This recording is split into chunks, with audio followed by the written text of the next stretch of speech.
On today's lesson, I'm going to show you guys how you can combine sweep and hybrid picking techniques to play fancy schmancy arpeggios, like these.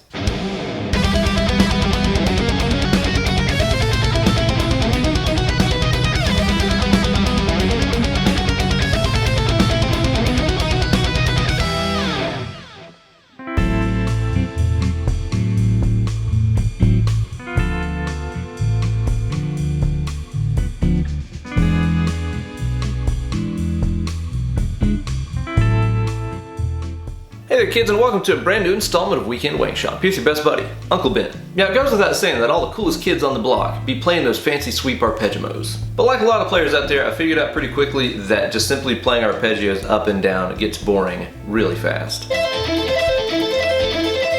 So many moons ago, I tried messing around with combining sweep picking and a hybrid picking approach so that I could play more like sequenced arpeggio sounds like what you hear classical violinists do all the time.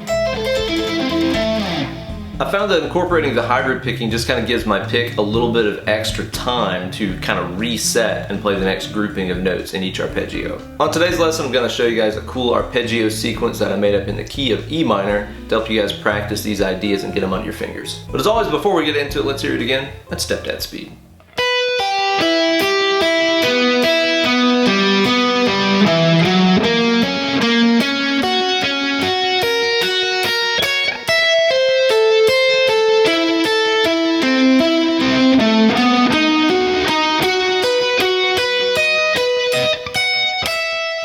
And as always, full tabs for this lesson are available on my Instagram page at Ben Eller Guitar. Search for hashtag Weekend Wankshop 239, learn how to play this lick, then upload a video of yourself shredding through it, along with the hashtag Weekend Wankshop.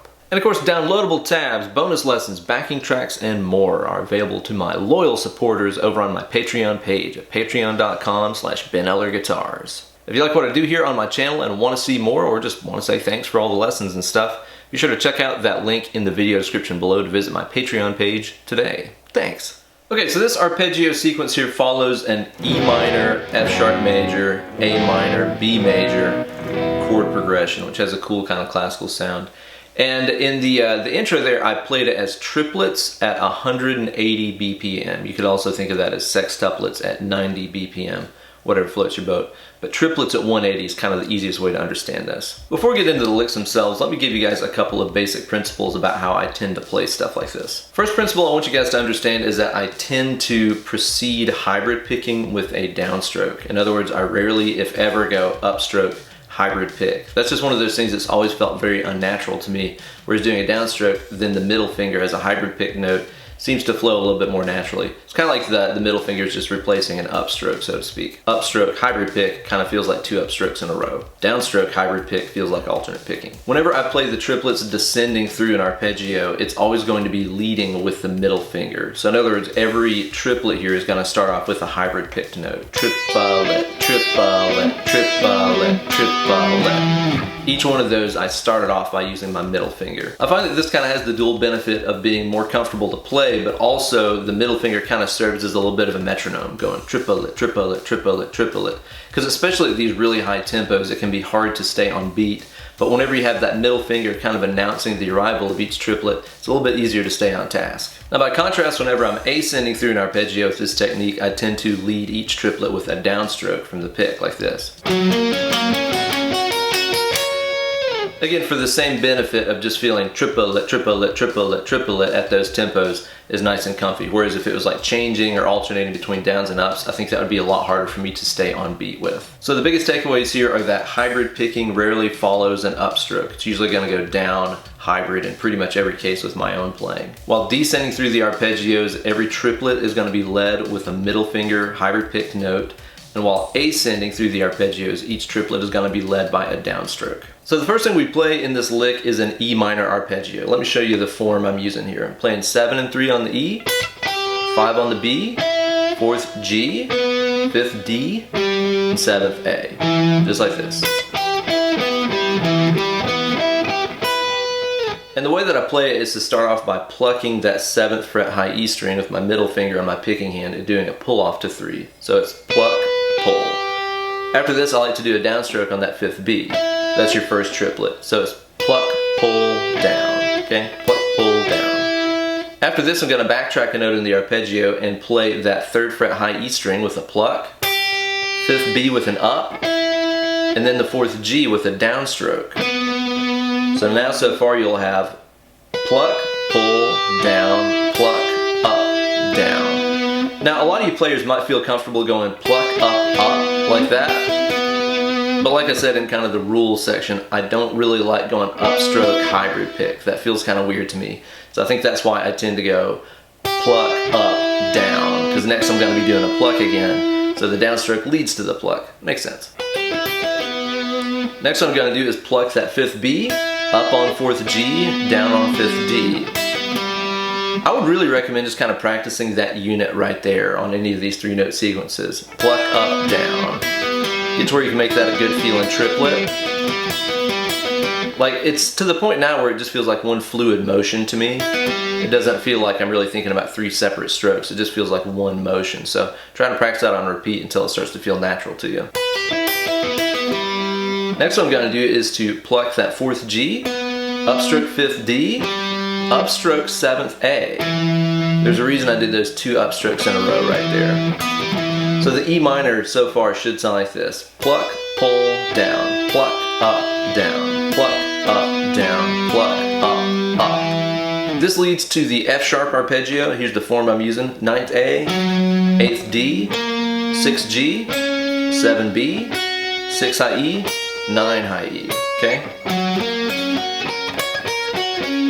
It's F sharp major arpeggio. And the reason why I ended the E minor on pluck, up, up is so that this F sharp could start with a downstroke. Again, whenever I'm ascending, I like to lead with the downstroke. So if I would have continued by going pluck, up, down, like I did all the other ones, that means I'd be starting this arpeggio with an upstroke, which would leave me all puzzled up. So the way I do those rolling 3s ascending is to do a downstroke on the 9th A, down on 8th D, and then I'm going to pluck that 6th G, down, down, pluck.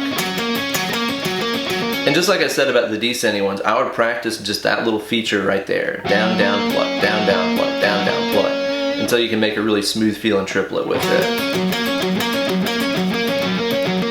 So after you play that first group of 3 notes, backtrack here and do a downstroke on that 8th D, down on 6th G, pluck 7B. Down, down, pluck, down, down, pluck. Next we're going to play downstroke 6th G, downstroke on 7th B, and we're going to pluck that 6 high E.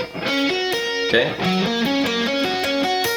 Now the way that I play the last 3 notes of this sequence is a little bit weird, but again it links up with my tendencies to only do a hybrid picked note after a downstroke. So this might seem kind of strange. It breaks the pattern of what we've been doing. There's probably a lot of other ways you could do it. But myself, I go downstroke on 7th B, pluck 6 high E, so now the pluck is the 2nd note, whatever, and then I'll do a downstroke on the 9th high E. So it's down, pluck, down. Which again, in my head, the pluck is just replacing an upstroke. So it seems kind of weird that you're doing, you know, a pick stroke, a pluck, then another downstroke after that. But in my head, it just kind of feels like down, up, down, pluck, down, which to me feels pretty natural. So the F sharp major arpeggio is going to go down, down, pluck, down, down, pluck, down, down, pluck, down, pluck, down. And again, because I ended that on a downstroke, that means I can start the next arpeggio, the descending A minor, with a pluck, okay? Because again, my downstroke leads to my pluck. For the A minor, I'm going to be using essentially the same shape you used for E minor. It's going to go like this: 12 and 8 on the high E, 10th B, 9th G, 10th D, 12th A, okay? That's your A minor arpeggio. We're going to play it exactly like what we did the E minor down here. So that's going to be pluck, pull, down. So that's plucking the 12th E, pulling to 8th E, downstroke on 10th B. Next you're going to pluck that 8th high E, upstroke 10th B, downstroke 9th G. Next what you're going to do is to play a pluck on the 10th B, up on 9G, down on 10D. And then lastly you're going to pluck 9th G, up 10th D, up 12th A. Again, the double upstroke that we used to kind of end this to link to the downstroke that'll start the B arpeggio. And lastly, the B arpeggio is going to be this shape right here. 14th A, 13th D, 11th G, 12th B, 11th high E, 14th high E. It's your B major arpeggio. And we're gonna play through this basically like what we did the F sharp major arpeggio. So we're gonna play down on the 14th A, down on 13th D, pluck the 11 G. Then we're gonna do down on 13th D, down 11 G, pluck 12 B. Then we're gonna play down 11 G, down 12 B, pluck 11 E. And lastly, the weird one here, we're gonna go downstroke 12th B, pluck 11 high E, and down 14 E. Just like that right there. And then what I did after that is just to basically play all 4 arpeggios again. So you end up doing E minor, F sharp major, A minor, B major, and then just jump right back down again. E minor, F sharp major, A minor, B major. And then I just resolved on E, the 12th fret high E string, after that last time through the B arpeggio like this. E.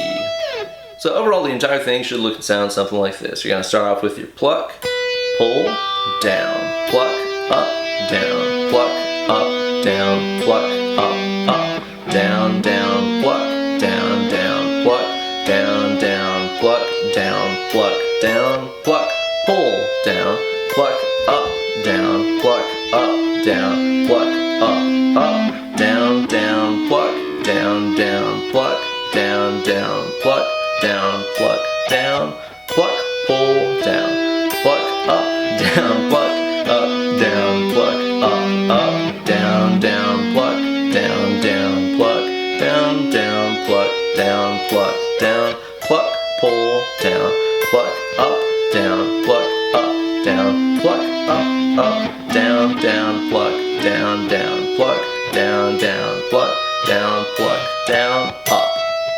Damn, that is a mouthful. That's what she said. Hopefully that gives you guys some cool insight about how you can use a combination of sweep picking and hybrid picking to avoid becoming, Shreddimus Maximus at Guitar Center, just playing the same old sweep shapes up and down and boring everybody to death. But don't feel like this is the kind of technique that you can only use whenever you're, shredding through your arpeggios in your solo or whatever. It's really versatile, and I've used it many times over the years to create really intricate picking patterns in riffs and chords and stuff, like this.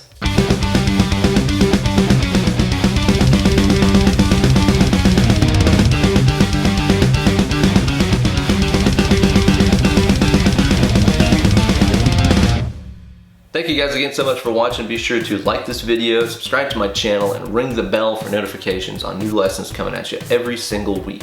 You all can follow me on Instagram at Ben Eller Guitars, on Facebook at facebook.com/UncleBenEller. And don't forget that if you like what you see here on my channel and want some more, be sure to support me on Patreon at patreon.com/BenEllerGuitars. Well guys, it's been fun as always, but it's time for you all to get away from the computer and go play some guitar. Less clicking, more picking.